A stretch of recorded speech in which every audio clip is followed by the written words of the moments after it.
seen if you've run as admin on Vista, which has a continue and a cancel button. If you've got an application that actually needs admin privileges, such as a setup application or something like that, then there's a method of requesting the admin rights to be enabled. So basically triggering this elevation process. And that's controlled by a key in the manifest of the executable. By the way, all of this material is written up in a far more eloquent manner than I can present today, being jet lagged and all, in the white paper that you'll find both on the conference DVD and hopefully as well on the conference website after the conference. So I encourage you all to go read that afterwards. So enough about that. As a side effect of UAC, we now have processes running on the same desktop that might have different access tokens of different privilege levels. So you might have some that are running as a standard user and some that have been elevated that are running as domain admins on the same desktop. And if these processes have Windows on the same desktop, they can also post messages to each other's Windows message queues, which, as I said earlier, can lead to some security problems. For example, there are some messages that, when handled by the default handler, basically are treated as a function pointer and redirect execution to an arbitrary memory address, which is quite nasty. And to try to mitigate this problem, Microsoft introduced a feature called UIPI, or User Interface Privilege Isolation. And it implements a kind of filter of approved Windows messages that can be sent between windows of different integrity levels. So, for example, if I were to exploit a vulnerability in Internet Explorer or a plugin of Internet Explorer and get access to that process, of course I have a window open on the user's desktop where he might have some other applications that's been elevated to domain admin privileges. But since the protected mode of Internet Explorer is running as low IL, it can't send anything but benign messages that are on this whitelist to other processes of higher integrity level. And this message filter can actually be changed using ChangeWindows MessageFilter, oddly enough. But, of course, processes that are at low integrity level or below that level can't use this API. So it's interesting to know that it's there. It does give you some kind of protection if you're using mandatory labels to restrict a low privilege process from tampering with the rest of the system. But otherwise, it's not that interesting. Right. Before I go on to specific counter-exploitation measures that Microsoft has developed during the years, I'll just put in this slide here, just to make sure that everybody knows how memory protection works on Windows. Basically, your Intel hardware can enforce access permissions on a memory page basis. So on x86, a memory page is 4K. And each 4K physical memory page has a bit field with basically 3 bits controlling access to that page, saying, is this page allowed to be read, written, or executed? And the CPU will check these bits before reading, writing, or executing data from this page. And if these permissions are, if rather you try to read from a write-only page or write from a read-only page, or you try to execute from a page that doesn't have the X bit set, it will raise a page page fault for the system to take care of, and then Windows can step in and say, well, you've done something wrong. And in the old days, you'd have the infamous GPF, and in these days you get an exception, and if the exception isn't handled by the application, then Dr. Watson steps in, and you get the Microsoft crash handler. These memory protections are set when you allocate memory. And usually you're probably using some kind of heap handler to allocate memory, but it all boils down to these functions. VirtualAlloc, which allocates memory on a page-by-page basis. And when you call VirtualAlloc, you can also specify the page permissions for that particular chunk of memory that you're allocating. And you can also change page permissions for an arbitrary range of pages using the virtual protect call. Right, no more about that. Let's get to exploit mitigations. Since the Trustworthy Computing memo of Bill Gates back in 2002, I think it was, Microsoft worked very hard at both improving the security of their code, but also improving the resilience to exploitation. So some of the mitigations they put in place in their toolchain and in Windows are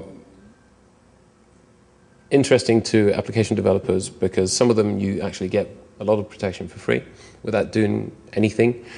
Some of them you actually have to be aware of and make use of and enable yourself for them to be effectively protecting your process. So we'll start with GS/GS, or stack overwrite protection. This is one of the first exploit mitigations that Microsoft put in place, and it's developed quite a lot during the years. So with each new release of the toolchain with Visual Studio, it gets better and better and harder to circumvent. And it basically works by pushing in a cookie value in each stack frame and making sure that when you return from a function, that this cookie value is intact, that it hasn't been overwritten by, for example, a stack buffer overflow. So it protects the return address from a standard stack buffer overflow vulnerability.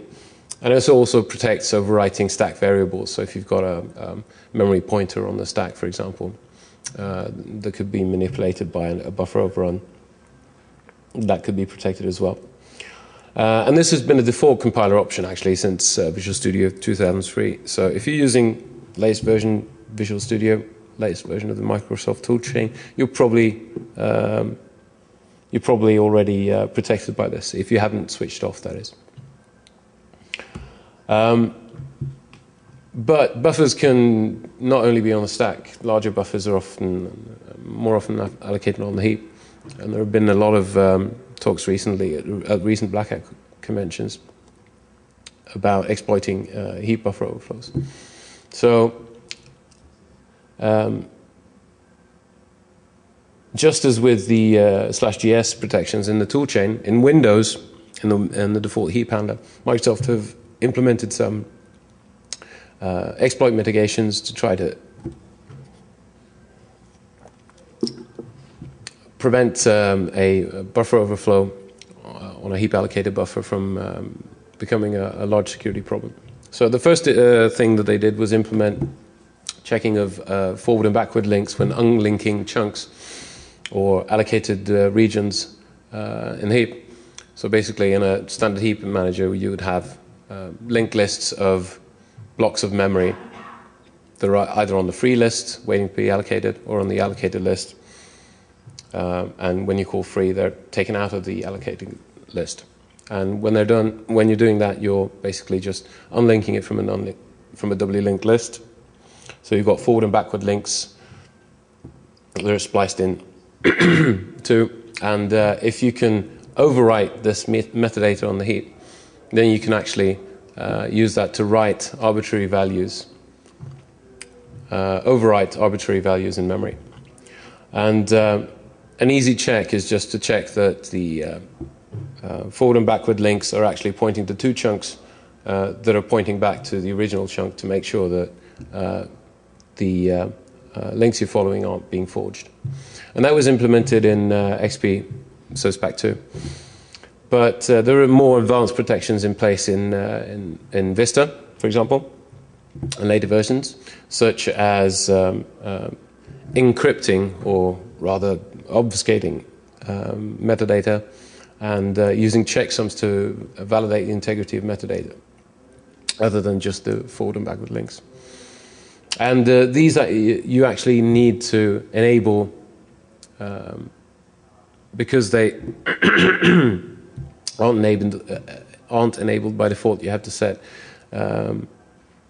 with the heap set information API call and the heap enable termination on corruption information class. You can enable these protections so that when heap corruption is detected by these exploit mitigations, your process will die instead of being taken over by an attacker, which is infinitely more preferable to us security people.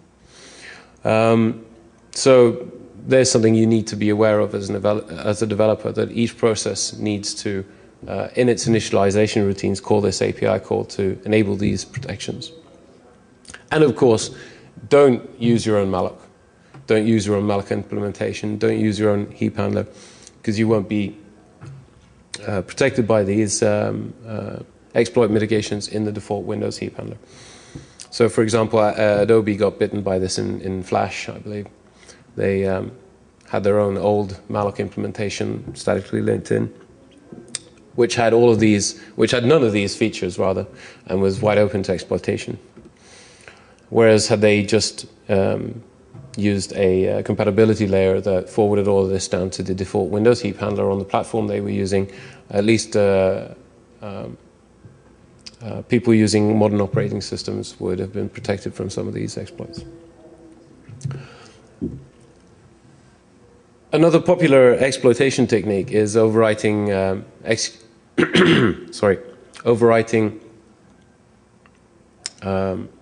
exception handler function pointers on the stack. So, for example, if you've got a stack buffer overflow, instead of overwriting the return address, you could overwrite a function pointer that got pushed onto the stack when you entered into a block protected by an exception handler. And there are a couple of mitigations that Windows has that can help you with this.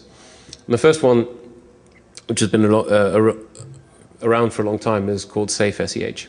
And SafeSEH basically uses the toolchain to insert a table of known good exception handlers within every module. So when Windows gets an exception and picks up the pointer to the exception handler from the stack, it can verify that against a table to see that it's actually a known good exception handler before it jumps to it. And this is controlled by the, or you can actually use the SafeSEH linker option to make sure that your modules do have this table of known exception handlers within the module. This has been around forever as well, but not everybody makes sure that they actually do have it in place. And if you as an application developer don't have this in place within all modules of your application, then the user won't benefit from the exploit mitigations in Windows. In Vista Service Pack 1 and later operating systems, there's an even better exploit mitigation for SEH overwrites, which is called SEHOP, or SEH overwrite protection, which actually checks the integrity of the whole chain of exception handlers all the way back down to the default exception handler, which is much stronger, and to date there hasn't been any practical ways to circumvent this protection. Unfortunately, in Vista and client systems, this isn't enabled by default. So as an application developer, it's hard to make